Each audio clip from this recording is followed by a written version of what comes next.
Hello guys! Welcome back again sa ating channel. So for today's video ay hindi na ako magpapaligoy-ligoy pa. Sa video ito guys ay isi-share ko sa inyo yung aking top 5 lipstick na madalas kong ginagamit noong 2018. And kaya ko isi-share sa inyo ito para magkaroon kayo ng idea kung ano yung pwedeng bilhin na mga affordable lipstick, like mabibili mo lang sa mga SM, sa drugstore. So hindi na natin patatagalin pa ang aking top 5 lipstick. Ang pinaka nagustuhan ko sa aking top number 5 ko ay itong Ever Bilena. Ang alam ko kasi is bago na yung mga packaging, bago na yung mga shade nila. Pero itong hot summer na to guys, meron pa rin naman. Kaya lang, hindi ko na ngayon. Siguro parang naiba na rin yung formula. Kasi alam mo yung kinagandahan ko sa lipstick na to is hindi siya drying sa lips. And then, ang niya tingnan, ganito yung shade niya guys. Hindi ito yung ginagamit ko ngayon. Naka-lip tint lang ako ngayon kasi ayaw ko munang mag-lipstick. Kasi kaka-moisturizer ko lang. And prepared ko talagang mag-lip tint lang kapag nag-film ako. Pero this time guys, ipapakita ko sa inyo kung gaano ko siya ka-favorite. Ayan naubos na talaga siya guys. Wala nang laman. Sinusundot-sundot ko na lang. And then, meron naman to dito Diba ito yung may shade na ganito? Pwede mo siyang tanggalin. And pwede mo pa siyang i-lipstick. Sobrang tagal na sa akin tong lipstick na to. And alam ko, expired na siguro to. Kasi 2000, 2010 pa yata nasa akin na tong lipstick na to. Ito yata yung unang lipstick na binili ko kasi hindi naman ako bumibili ng lipstick noon. Binibigyan lang ako ng mga friend ko. Nakikilipstick lang ako kay mama dati. So, ito yung top 5 ko, yung Ever Bilena in the shade of Hot Summer. Hindi siya matte, guys. Medyo shiny siya sa lips. Pakita ko sa inyo ha. So, ayan. Ang ganda niyan sa lips, guys, dahil kahit na yung shade niya is hot summer, pwede mo siyang pang everyday. Ayan yung pinaka shade niya. May pagka-orange siya. Pag nilagay mo siya sa lips, ganito yung kulay. Naghahanap nga ako ng ganitong shade, pero dito sa SM Bikutan is wala naman akong mahanap. Kaya ibang ibang lipstick na lang. Ito nabili ko lang to ng mga 100, I think mga 175 pesos. So hindi siya kamahalan pero maganda. Next kong favorite is from Nichido matte lipstick. Ito yung shade niya guys. Ang shade. So nagustuhan ko rin naman and lagi ko rin siyang ginagamit kapag umaalis ako. Hindi ko na nga alam kung anong uunahin kong gamitin kasi lahat ng mga nilalagay kong lipstick dyan sa drawer ko is mga favorite ko. Kasi pag hindi ko siya gusto, tinatapon ko talaga. Kasi ayaw kong magkamali ako ng gamit, ganon. Ang shade nito ay Love Spell naman. Kung makabili kayo nung Temptation na yon is bumili na kayo guys. Kasi minsan nagsisale to. I think nasa 198 lang yata to. Tapos lagi tong 50% guys. Nasa 88 pesos lang yung ganitong lipstick kapag nagsisale sila palagi. Yung smell nito is yung madalas na amoy lang ng lipstick. Ito yung shade niya, i-swipe ko lang dito. So ayan yung shade niya guys. Ganda rin kasi nito sa lips pwede rin naman siya kahit sa mga morena kasi hindi naman yun basihan na kung anong kulay na gusto mong lipstick. Basta yung feel mong isuot na lipstick, basta komportable ka naman, is hindi naman sa binabagay-bagay siguro yun. Pero depende din kasi sa atin yun kung yung kasi yung iba binabagay-bagay talaga sa ng suot, sa outfit, mga ganon. Ayan, kaya nagustuhan ko na rin yung shade na to kasi pag nilagay mo siya sa lips guys, alam mo yun, parang hindi talaga siya agad nabubura. Hindi katulad ng ibang lipstick na pag nilagay mo, uminom ka lang ng tubig, is dumidikit na siya sa baso. Ito, dumidikit naman sa baso, kaya lang hindi siya ganun napaka-pigmented niya kahit mura lang yung lipstick. Kasi isipin mo 100 sa mga ganun, 198 pesos. Pero, nabili ko lang siya ng 88 pesos kasi nag-sale pa. So, Kasi nga, lagi akong nakaka-timing ng mga sale kapag pumupunta ako sa mga SM. So, napapabili ako. Okay na okay talaga yung pigment nito, guys. And matte siya.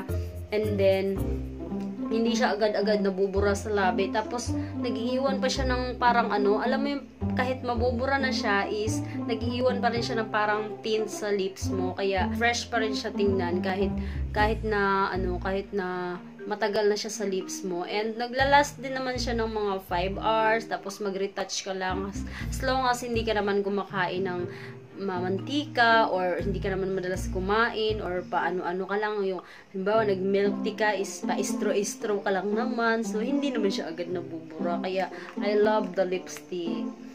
Ang aking top 3 naman, guys, itong pink sugar na to. Bago ko lang to na-appreciate kasi noong una, hindi ko siya masyadong nagustuhan eh. Tingnan ko muna ha.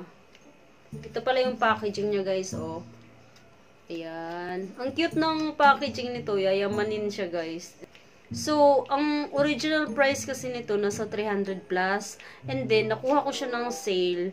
Alam naman, guys, parang naging tirador na ako ng sale. Pag alam kong may sale sa Lazada, maano talaga ako dun. Namimili talaga ako. Kasi, nakakatipid ka rin eh. And, yung ano nga lang dito, parang hindi siya masyadong, kasi parang tumutunog yung lipstick. So ayaw ko ng ganun kasi parang hindi siya masyadong secured. So ito naman, so ipapakita ko rin sa inyo tong shade na to. Ayan, guys, oh, di ba ang ganda? Oh. Hindi naman siya, pag tiningnan mo sa camera is halos kakulay niya to, pero hindi eh, iba yung niya eh, may pagka-nude siya eh. Wala siyang amoy. Ang formula naman ito, guys, is, ang nakalagay dito is velvet kasi, ayun o, velvet matte lipstick. And ang cute niya, black. Ang shade pala nito is Deja Vu. Like ko na yung packaging niya, ito nakalagay dito yung velvet matte. Dito sa naman sa side is sugar. Wala yung pink, sugar lang nakalagay. So matamis siguro to kasi sugar. Tikman ko nga.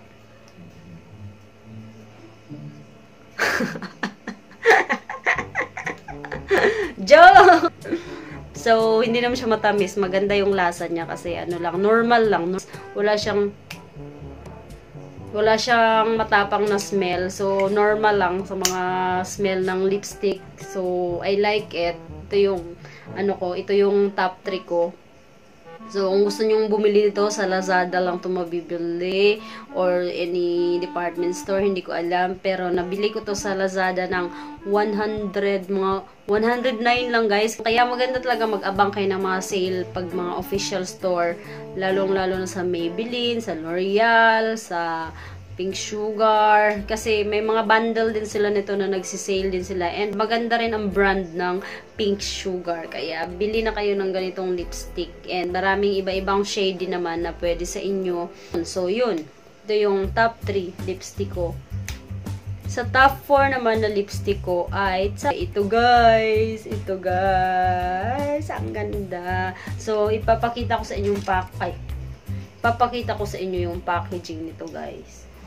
Packaging nito is ito. Diba, lagi ko itong nag-haul ako nito. Nakaka-timing ako lagi ng sale dito sa Lazada. Ang price nito is 259. Pero, minsan lang sila mag-sale, guys. Nagsisale sila up to I think 90% or 50%, pero ito nakuha ko siya ng 99 pesos. So pumapatak 100 pesos lang.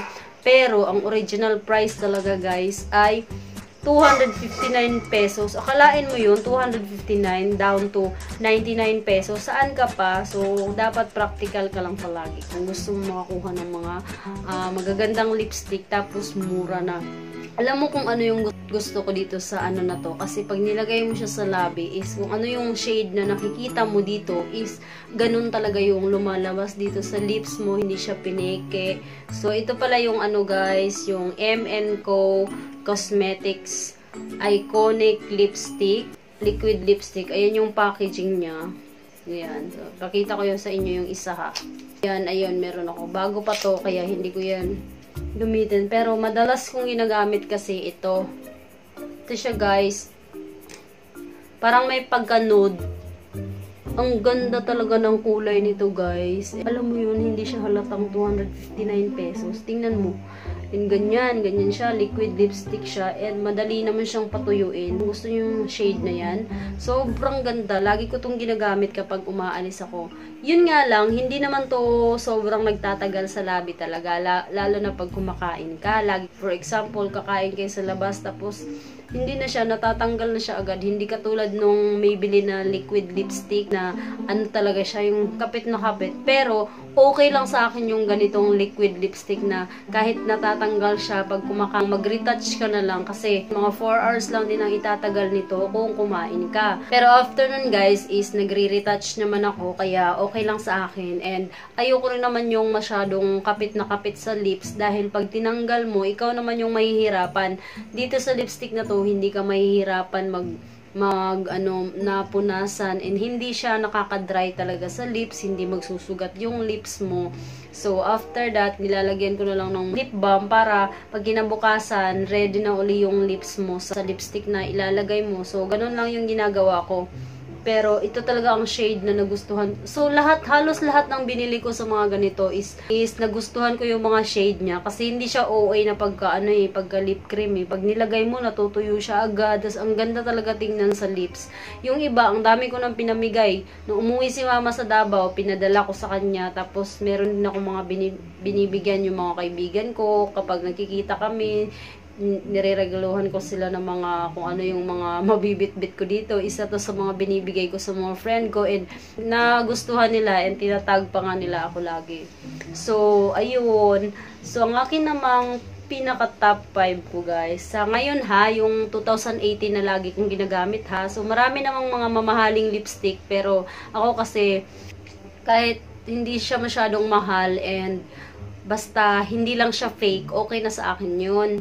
So, ito yung pinaka-favorite ko na naging top 5 lipstick ko na madalas ko rin ginagamit nung 2018. Itong Maybelline matte din siya in the shade of Mesmerizing Magenta. Kaya gusto ko rin to kasi so kahit na kumain ako ng mga oily foods or matagal ako sa labas, pag uwi ko nandun pa rin. Minsan nilalagay ko kasi dito. Yun siya guys, halos same siya dito, no? Pero pag tiningnan mo siya sa hindi, iba yung niya, iba yung pagka-formula niya. Ito kasi may pagka-shiny na parang may pagka may pagka hindi siya agad natutuyo. Ito, pag nilagay mo, tuyo agad sa labi mo. So ito yung Everbelena, ito yung Nichido, ito naman yung Pink Sugar, ito yung MN ko liquid lipstick, at ito naman yung Maybelline in the shade of Mesmerizing Magenta. Yun guys, kaya nagustuhan ko kasi hindi talaga siya agad nabubura. Kahit kumain ako ng kumain na nasa labas kami, tas kumakain ako, nag-iwan siya ng stain dito, para bang pag nilagay mo tapos yung iba na bura na is parang may natitira talagang hindi siya halata na nabura yung lipstick kasi hanggang dito lang yung hindi yung tanggal talaga lahat. So meron namang iba-ibang shade nito. So kung gusto niyo ganito, ang price din nito guys is nasa $2.99 sa mga So ayun, nagustuhan ko tong lipstick na to. And lagi naman silang sale, kung hindi 199, 149 pesos. Marami na rin ako mga pinamigay ng mga ganitong lipstick guys sa mga pinsan ko sa Davao. Nung umuwi si mama, sa mga kaibigan ko, namimigay talaga ako ng mga